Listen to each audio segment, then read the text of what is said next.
Hey there, Jesse here with eTrailer. Today we'll be taking a look at, and I'll show you how to install the eTrailer Custom Fit Trailer Hitch receiver on our 2020 Dodge Journey. If you're looking to get a little bit of extra storage out of your Journey, adding a hitch is a great way to do so. It gives you the ability to add on accessories such as a cargo carrier or a bike rack, and you can even do some light duty towing with it. Here's a closer look at our hitch. It does hang down pretty low, so you are able to see that cross tube, but it's got a really nice matte black finish to it. Then the receiver opening is your standard 2" by 2", and behind that you have a standard 5/8" pinhole. The pin and clip not included with the hitch, however we have many options available here at eTrailer. We also have some nice sturdy safety cable loops here, super easy to access with any safety cable you might have, whether it be an S like that or a large clevis like this. Now for some measurements for our ground clearance. From the ground to the top of the inside of the collar is almost 13.5 inches. Then from the center of our pinhole to the edge of our bumper is about 3 inches. Just keep that in mind for any folding accessories that you might want to add on to ensure they don't make contact with the vehicle. As for the weight capacities with the hitch, we have a gross trailer weight of 4,000 pounds. That's the amount of weight that you can pull behind the vehicle, and a maximum tongue weight of 400 pounds. That's the amount of weight pushing down on the hitch.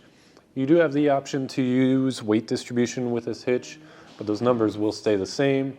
And also always be sure to double check your Dodge's owner's manual to ensure that your Journey can handle that weight safely. All in all, if you're looking to add a hitch to your Journey, you really can't go wrong with the eTrailer option.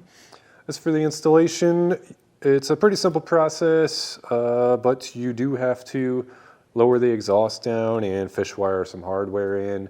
So if it's not something that you're looking to do yourself, maybe you just don't have the time, the space, or the tools to do so, then feel free to check out our dealer locator.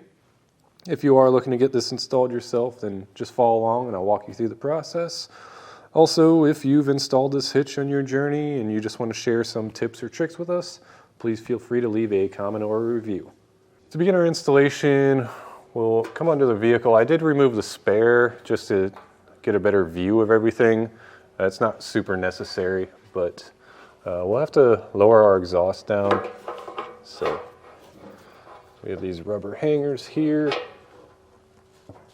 Try to get a pry bar in there and pop that off. There should be 3 of these in total. There's one there, and then there's one on the outside of our muffler here. This one's kind of tricky to get to. So we have those 2 hangers removed, and before you remove the 3rd one, make sure you have something supporting your exhaust. That way it doesn't damage anything towards the front. But I'll just use my exhaust hanger tool, get this one popped out. Now we can safely lower it down. For our spacer blocks, there are 2 different sizes. Each side will take 2 of the smaller ones and 1 large one. The 2 smaller ones will end up on these 2 holes.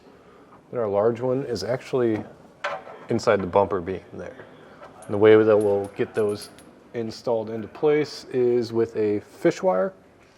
So I'm going to start with this back hole here, feed our fish wire through there, and pull it out the square hole.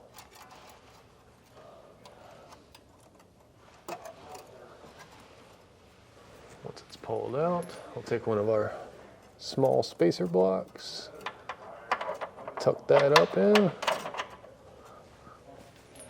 and thread on one of our carriage bolts.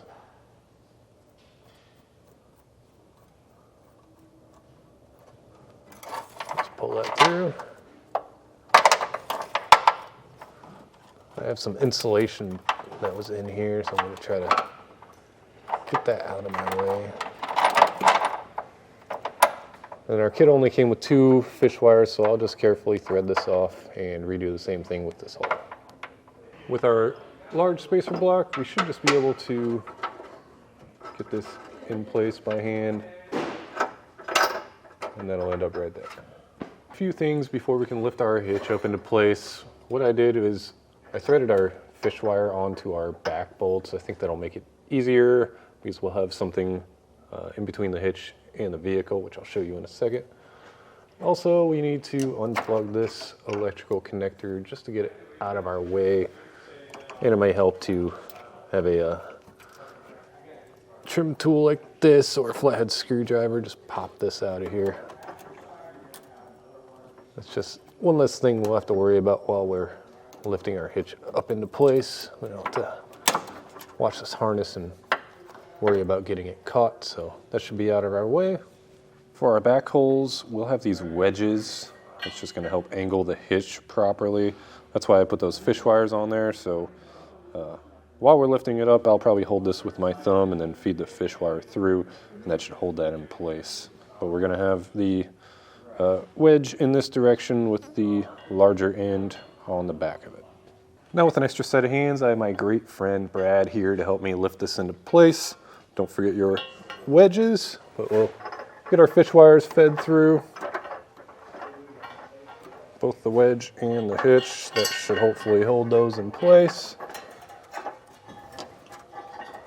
And we'll have to work our way around the fascia.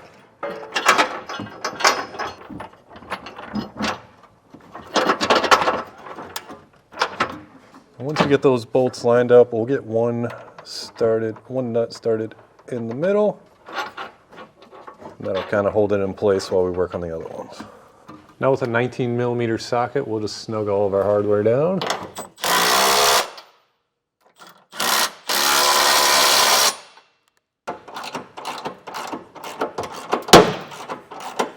Now we'll torque our hardware down to the specification listed in the instructions. If you don't have your own torque wrench, we do have some available here at eTrailer, or you could always rent one from your local auto parts store. Now we got those torqued down. We just need to hang our exhaust back up and reinstall the spare if you removed it. Otherwise, that's going to do it for our look at and installation of the eTrailer trailer hitch receiver on our 2020 Dodge Journey.